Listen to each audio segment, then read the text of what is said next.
Assalamualaikum warahmatullahi wabarakatuh. Selamat pagi anak-anak, selamat berjumpa kembali dengan Bapak. Apa kabar kalian hari ini? Sehat ya?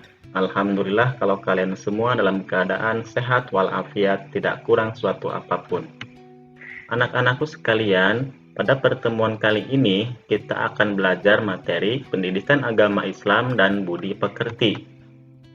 Yang mana pada pertemuan kali ini kita memasuki pembelajaran ketujuh, yaitu dengan tema Mari Mengenal Rasul-Rasul Allah Subhanahu wa Ta'ala.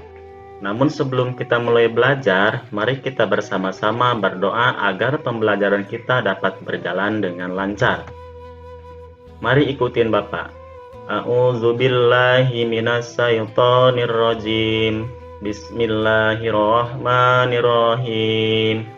Raditu billahi rabba wa bil islami dina wa bi muhammadin nabiyya wa rasula rabbi zidni ilma warzuqni fahma sadaqallahul azim. Terima kasih, mudah-mudahan dengan doa tadi pembelajaran kita pada hari ini dapat berjalan dengan lancar. Amin ya rabbal alamin.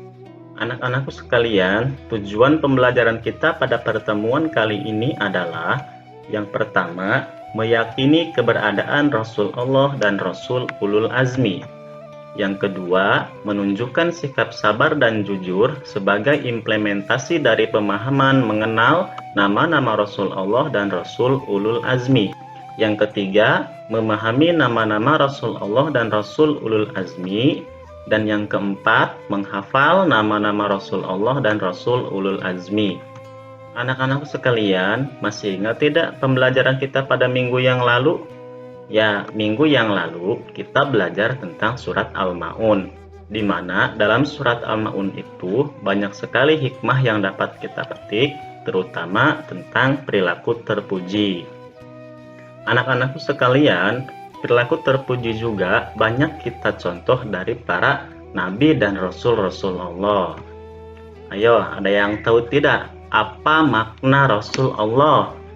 Ya, Rasul artinya utusan, sedangkan Rasulullah artinya utusan Allah Subhanahu wa Ta'ala, yaitu orang yang menerima wahyu dan berkewajiban menyampaikan wahyu tersebut kepada orang lain atau umat manusia. Itulah pengertian dari Rasulullah. Sebagaimana firman Allah Subhanahu wa Ta'ala dalam Al-Qur'an surat Al-An'am, mari kita baca sama-sama ya. A'udzubillahi minasyaitonirrajim. Bismillahirrahmanirrahim.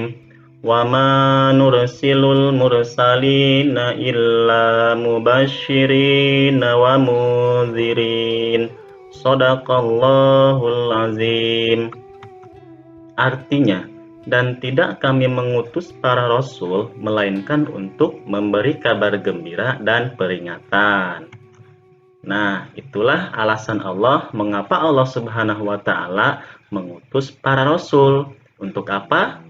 Ya, yang pertama adalah membawa kabar gembira. Kabar gembira apa yang dibawa oleh para rasul Allah? Yaitu janji Allah Subhanahu wa Ta'ala bagi orang yang menaati perintahnya, bagi mereka diberikan kenikmatan dan kesenangan di dunia maupun di akhirat kelak. Kemudian peringatan apa yang dibawa oleh para rasul Allah? Peringatannya adalah bagi mereka yang ingkar kepada Allah Subhanahu wa Ta'ala dan Rasulnya, maka balasannya akan mendapatkan balasan buruk, yaitu neraka jahanam. Itulah mengapa Allah Subhanahu wa Ta'ala mengutus para rasul. Yang pertama, membawa kabar gembira, dan yang kedua, membawa peringatan. Lalu siapakah anak-anak nabi dan rasul itu? Nabi dan rasul adalah manusia biasa, laki-laki yang dipilih oleh Allah Subhanahu wa Ta'ala untuk menerima wahyu. Sebagaimana manusia lainnya, Rasul pun hidup seperti kebanyakan manusia, yaitu makan, minum, berjalan-jalan, menikah, punya anak, kemudian juga merasa sakit, merasakan senang, susah, kemudian semakin tua, kemudian meninggal, dan sifat-sifat manusia lainnya. Kemudian tugas dan sifat Rasul-Rasul Allah. Tugas Rasul itu adalah memimpin manusia agar hidup sejahtera, bahagia di dunia maupun di akhirat.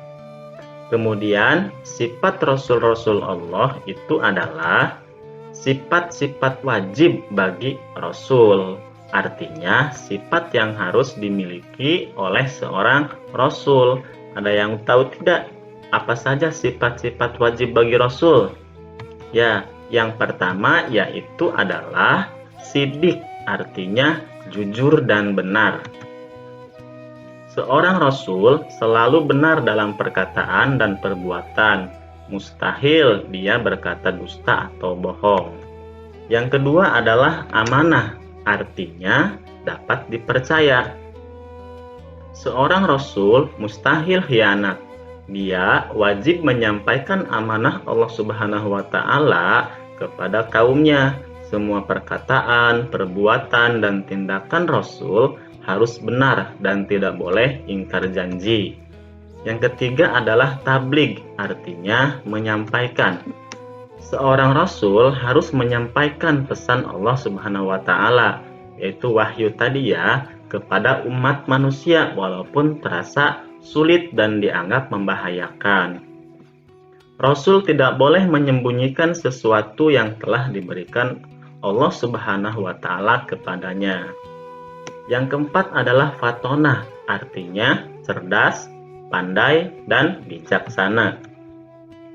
Seorang Rasul harus pandai dan cerdas akalnya, memiliki kekuatan berpikir yang tinggi, dan memiliki hati yang bersih atau akal budi yang tinggi. Dengan sifat ini, seorang Rasul dapat menyelesaikan tugas kerasulannya dengan baik. Kemudian apa saja sifat-sifat yang harus ditiru dari para Rasul Allah?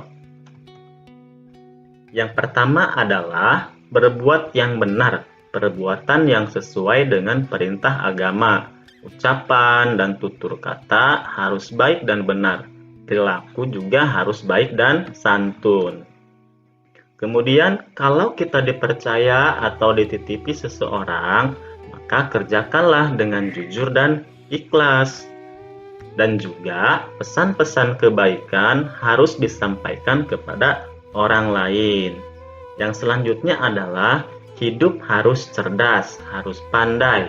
Bagaimana caranya biar hidup kita cerdas atau pandai? Harus banyak-banyak belajar.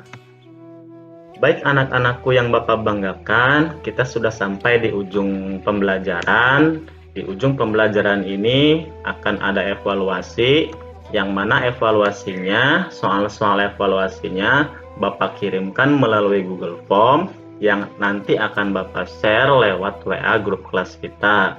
Apabila ada hal-hal yang kurang dimengerti atau mau ditanyakan, mari nanti kita diskusikan ya di grup kelas kita. Baik anak-anakku yang Bapak banggakan, sampai di sini dulu video pembelajaran untuk pertemuan kali ini. Mudah-mudahan ada manfaatnya. Apabila kurang mengerti atau ada hal yang mau ditanyakan, silahkan WA ke Bapak. Kurang lebihnya Bapak mohon maaf. Sekian, terima kasih. Billahi taufiq wal hidayah. Wassalamualaikum warahmatullahi wabarakatuh.